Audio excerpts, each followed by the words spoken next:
이 이야기는 누군가가 남긴 기록이다. 의도된 고백도 경고도 아니다. 그저 발견되었을 뿐이다. 나는 이 집에 청소를 하러 들어갔다. 버려진 맨션 하나, 오래된 가구와 먼지, 그리고 사람의 흔적이 사라진 공간. 지금부터 들려줄 이야기는 공포에 대한 이야기가 아닙니다. 공포가 어떻게 옮겨오는지에 대한 기록입니다. 윌러드 맨션을 처음 본 순간부터 나는 이미 알아챘어야 했다. 이 집은 정상이 아니라고. 불편한 기운이 피부 위로 내려앉았다. 지난 세월 동안 수없이 많은 집을 청소해왔지만 이곳은 달랐다. 낡은 외관이나 먼지 쌓인 창문 때문만은 아니었다.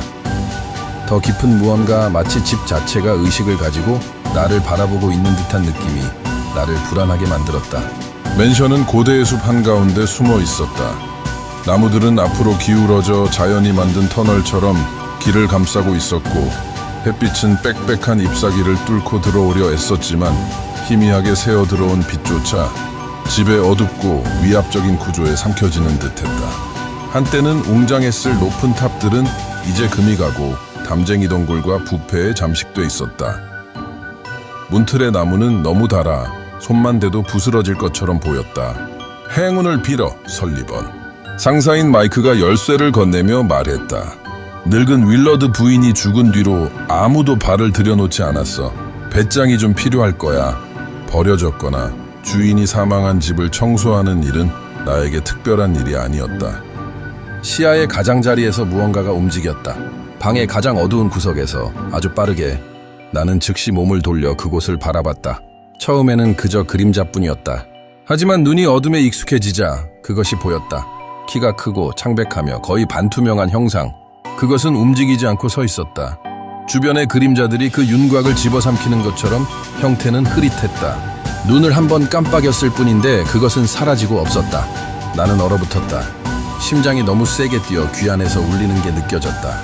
이건 피로 때문이라고, 과로한 정신이 만들어낸 착각이라고 스스로를 설득하려 했지만 내 마음 깊은 곳에서는 이미 알고 있었다. 나는 악의 얼굴을 보았다.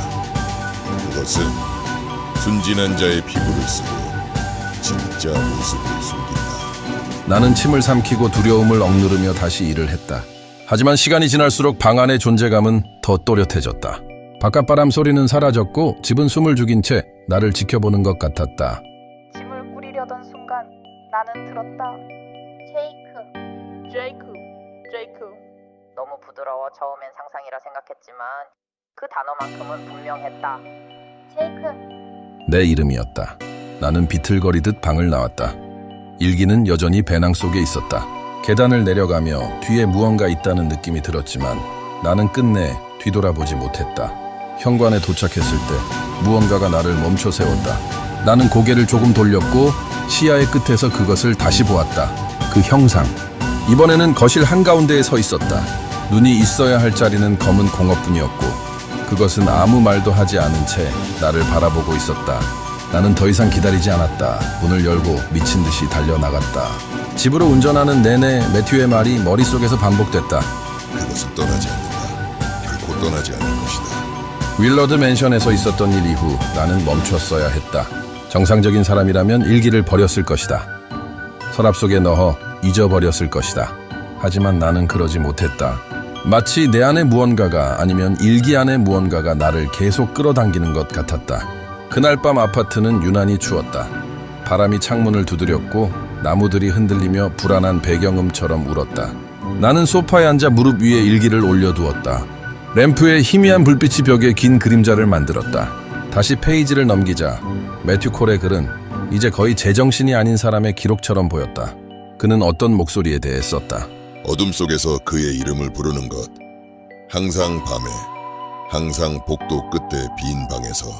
그것은 그의 믿음을 조롱했고 그의 용기를 시험했다. 기도하려 할 때마다 낮고 거친 소리가 그의 기도를 끊어버렸다고 했다. 마치 무언가가 바로 옆에서 웃고 있는 것처럼. 나는 읽다가 몸을 굳혔다. 왜냐하면 그 순간 나 역시 그 소리를 들었기 때문이다. 아파트 밖에서 제이크. 숨이 멎었다. 나는 주위를 둘러봤지만 아파트는 텅 비어 있었다. 익숙했던 벽들은 이제 나를 가두는 것처럼 느껴졌다. 제이크, 이번에는 더 가깝게. 낮고 거칠고 고대의 무언가가 섞여 있는 목소리였다. 그것은 소리가 아니라 존재감이었다. 나는 그림자가 가장 깊은 침실 쪽을 바라봤다. 복도는 돌아갈 수 없는 곳으로 이어지는 터널처럼 보였다. 누구 있어요? 내 목소리는 나 자신에게도 낯설게 울렸다. 대답은 없었다. 나는 무릎 위에 일기를 내려다봤다. 희미한 불빛 속에서 잉크가 막 쓰인 것처럼 미세하게 빛나는 것 같았다. 제이크, 나는 너무 급하게 돌아서 램프를 쓰러뜨릴 뻔했다. 아무도 없었다. 오직 짙고 무거운 어둠뿐. 그 침묵은 소리보다 더 끔찍했다. 나는 일기를 커피 테이블 서랍에 밀어넣고 쾅 닫았다. 불을 끄면서 뒤돌아보지 않았다. 하지만 확신할 수 있었다. 내 뒤에 어둠은 상상이 아니었다. 그날 밤 나는 잠들지 못했다. 그 목소리는 멈추지 않는다. 그것은 기다린다. 몇 시간을 달려 마침내 블랙 할로우의 흔적에 도착했다. 버려진 마을을 둘러싼 나무들은 지나치게 높고 빽빽해 햇빛을 거의 남기지 않았다. 유적으로 이어지는 흙길은 좁고 울퉁불퉁했으며 마치 이곳이 불청객을 원치 않는다는 듯 발걸음을 거부하고 있었다. 차를 세웠을 때 나는 이상한 침묵 속에 서 있었다. 새도 곤충도 없었다. 오직 바람만이 속삭이듯 희미한 소리를 냈다. 심장이 요란하게 뛰는 가운데 차에서 내려 손전등과 버릴 수 없었던 그 일기만을 챙겼다. 눈앞에는 과거가 썩어 남긴 잔해들이 망령처럼 서 있었다. 무너진 집들, 이끼와 덩굴에 잠식된 벽들, 모두 잔해에 불과했다. 하지만 교회는 달랐다. 시간에 찢긴 상처를 안고 있으면서도 거의 온전한 형태로 그 자리에 남아 있었다. 나는 조심스럽게 다가갔다. 한 걸음 내디딜 때마다 공기는 더 무거워졌고 침묵은 움직이지 않는 벽처럼 나를 눌렀다. 교회 문 앞에서 나는 잠시 멈췄다. 문은 아주 조금 열려 있었고 바람에 밀려났게 삐걱거렸다. 안으로 들어서자 내부는 폐허였다. 부서진 의자들, 그 흐름으로 검게 변한 제단, 탄 나무와 젖은 흙 냄새가 뒤섞여 공간을 가득 채웠다. 중앙 통로를 따라 걸을 때 내 발소리는 이상할 정도로 크게 울렸다. 마치 이곳이 소리를 기다리고 있었다는 듯이. 그때 나는 그것을 발견했다. 제단 뒤쪽 벽, 돌에 직접 새겨진 글자였다. 가까이 다가가자 문장이 또렷해졌다. 그는 그림자 속에 산다. 그는 우리를 지켜본다. 그는 우리를 심판한다. 온몸에 한기가 번졌다. 글씨는 급했고 절박했다. 마치 새긴 사람이 시간이 거의 없다는 것을 알고 있었던 것처럼. 그 문장을 읽는 동안 등 뒤에서 무언가가 움직이는 느낌이 들었다. 나는 반사적으로 손전등을 휘둘렀다. 텅 빈 교회 내부를 비췄지만 무언가가 잘못되어 있었다. 그림자들이 지나치게 짙었다. 어두운 구석에 모여 나를 바라보고 있는 것 같았다. 그때 그 소리가 들렸다. 속삭임도 목소리도 아니었다. 낮고 규칙적인 소리. 마치 작은 발이 바닥을 두드리는 소리처럼. 더 확인할 생각은 하지 않았다. 나는 몸을 돌려 교회 밖으로 달려나갔다. 보이지 않는 무게가 발목을 붙잡는 것 같았지만 멈추지 않았다. 차에 도착했을 때도 나는 뒤돌아보지 않았다. 몇 마일 떨어진 도로에 올라서야 내가 일기를 너무 세게 쥐고 있다는 걸 깨달았다. 손가락은 하얗게 질려 있었다. 블랙 할로우는 나에게 충분히 보여주었다. 하지만 이야기가 거기서 끝나지 않았다는 걸 나는 알고 있었다. 운전하는 동안 다시 그 감각이 느껴졌기 때문이다. 그 문장을 소리내어 읽은 적은 없었다. 입 밖으로 내는 순간 무언가가 완성될 것 같았기 때문이다. 하지만 그날 밤은 달랐다. 정전이었다. 아파트 전체가 한순간에 어둠에 잠겼다. 냉장고의 윙윙거림도 도시의 소음도 모두 사라졌다. 그 순간 나는 확신했다. 혼자가 아니라는 것을. 어둠 속에서 그 소리가 들렸다. 제이크, 이번에는 놀라지 않았다. 도망치지도 않았다. 그저 숨을 내쉬었다. 왜 나야? 대답은 말이 아니었다. 공기가 움직였다. 그림자가 벽에서 떨어져 나왔다. 형체는 완전하지 않았다. 아이처럼 작다가 순간적으로 성인만큼 커졌다. 눈이 있어야 할 자리는 여전히 공허였다. 귀로 듣는 소리가 아니라 머릿속에서 울리는 웃음이었다. 나는 일기를 들어 올렸다. 마지막 페이지가 저절로 넘어갔다. 그곳에는 매튜의 글이 아니었다. 내가 쓰지 않은 문장이 적혀 있었다. 내가 쓰지 않은 문장이 적혀 있었다. 이제 너의 차례다. 그 순간 나는 깨달았다. 매튜 콜은 선택받은 것이 아니라 연결되었을 뿐이라는 것을.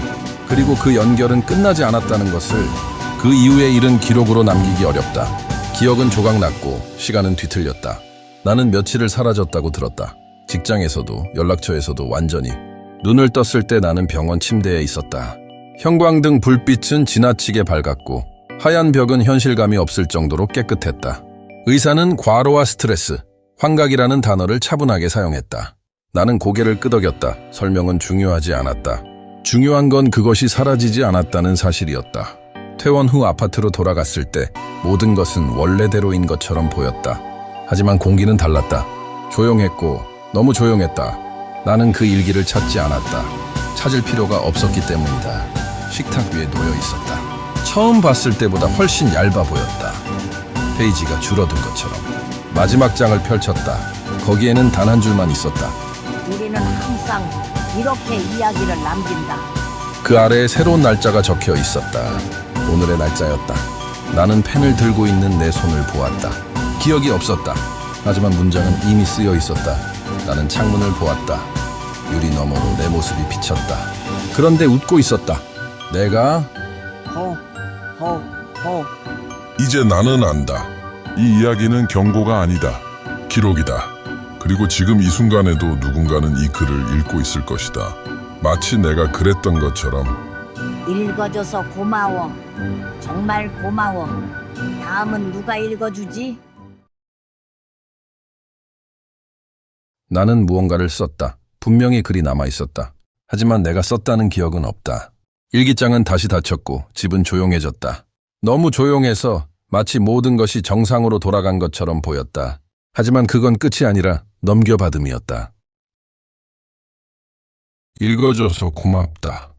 이 기록을 지금 듣고 있는 당신도 이미 이야기 안에 있다. 왜냐하면 이건 경고가 아니라 기록이기 때문이다. 그리고 기록은 읽히는 순간 계속 쓰이기 시작한다.